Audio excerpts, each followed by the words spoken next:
Assalamualaikum warahmatullahi wabarakatuh. Alhamdulillah wassalatu wassalamu ala rasulillah wa la hawla wa la quwata illa billah. Asyhadu an la ilaha illallah wahdahu la syarikalah wa asyhadu anna Muhammadan abduhu wa rasuluhu wa ba'du. Pemirsa yang dimuliakan Allah Subhanahu wa taala yang saya cintai, Allah Subhanahu wa taala telah menjadikan bulan Ramadan bulan untuk memuliakan. Jadi sangatlah beralasan manakala kita menyambut dengan sukacita bulan Ramadan, karena memang Ramadan bulan yang memuliakan. Lantas bagaimanakah Ramadan memuliakan kita? Ramadan memuliakan kita karena Allah sudah menetapkan dan menegaskan standar kemuliaan seseorang di mata Allah Subhanahu wa taala.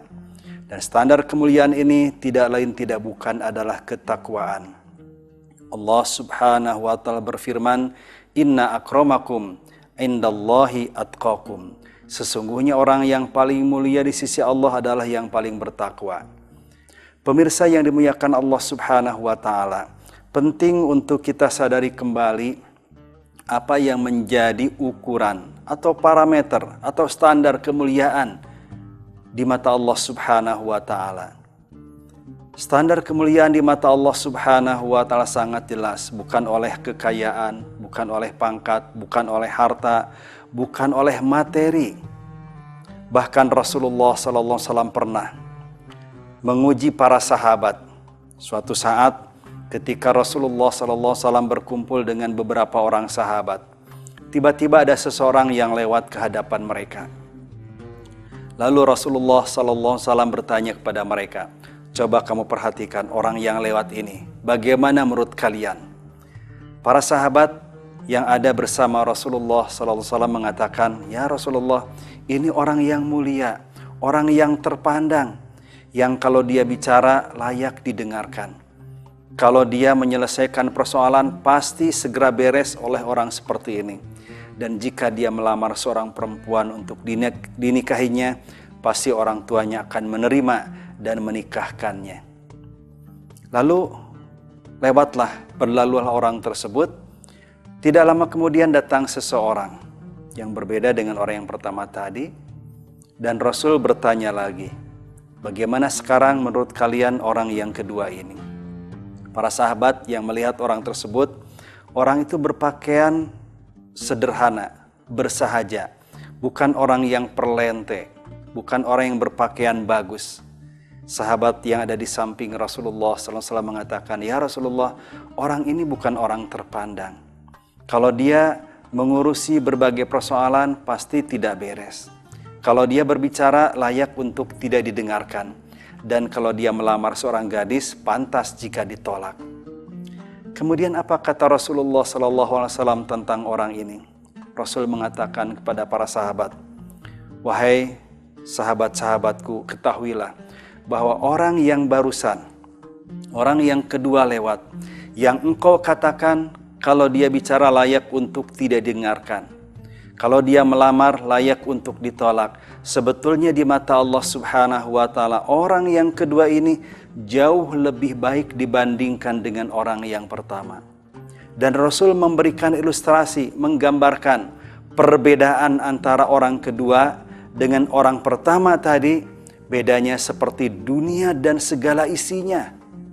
Kebaikan orang yang kedua, yang di mata sebagian sahabat tampak orang yang tidak terhormat, ternyata menurut Rasulullah SAW dia jauh lebih baik dibandingkan dengan orang pertama. Perbedaannya adalah seperti dunia dengan segala isinya. Pemirsa yang dimuliakan Allah Subhanahu wa taala, ini penegasan yang sangat penting yang dilakukan oleh Rasulullah SAW. Oleh karena itu, di dalam sejarah masyarakat Islam, sejarah peradaban Islam, tidak pernah terjadi persoalan yang terkait dengan rasialisme, di mana pembedaan seseorang karena warna kulit dalam sejarah Islam tidak pernah terjadi. Sebab sejak awal Rasulullah SAW telah menegaskan bahwa yang paling mulia, yang paling takwa. Ukuran kemuliaan adalah ketakwaan. Pernah juga Rasulullah SAW ketika masuk ke masjid beliau, di sana biasanya beliau menemukan seorang anak remaja yang biasa menjalankan tugas cleaning service di masjid tersebut. Tukang bersih-bersih, menyapu, membersihkan. Tentu berbeda membersihkan masjid di zaman dulu dengan di zaman sekarang. Suatu hari Rasul masuk ke masjid tersebut. Rasul mencari-cari anak itu, dia tidak menemukan. Beliau tidak menemukan anak tersebut. Lalu bertanyalah beliau kepada para sahabat yang ada di situ, kemana anak remaja tukang bersih-bersih masjid itu? Para sahabat dengan enteng mereka menjawab mengatakan, dia sudah meninggal Rasulullah dan kami sudah menguburkannya. Seolah-olah para sahabat menganggap tidak terlalu penting mengabarkan kepada Rasulullah meninggalnya seseorang yang hanya berprofesi sebagai tukang sapu, tukang bersih-bersih masjid. Tapi tidak begitu bagi Rasulullah SAW. Beliau mengatakan, tunjukkan aku ke tempat dia dikuburkan. Para sahabat menunjukkannya dan kemudian Rasulullah SAW menyolatkannya. Pemirsa yang dimuliakan Allah Subhanahu wa Ta'ala, itulah ukuran yang ditegaskan oleh Allah dan Rasulnya tentang kemuliaan. Bahwa yang paling mulia, yang paling bertakwa. Ukuran kemuliaan bukan dengan kekayaan dan pangkat, melainkan kedekatan kepada Allah Subhanahu wa Ta'ala. Mudah-mudahan bulan Ramadan ini semakin membuat kita lebih takwa, lebih dekat kepadanya, dan kemudian kita mendapatkan ridho dan ampunannya. Wassalamualaikum warahmatullahi wabarakatuh.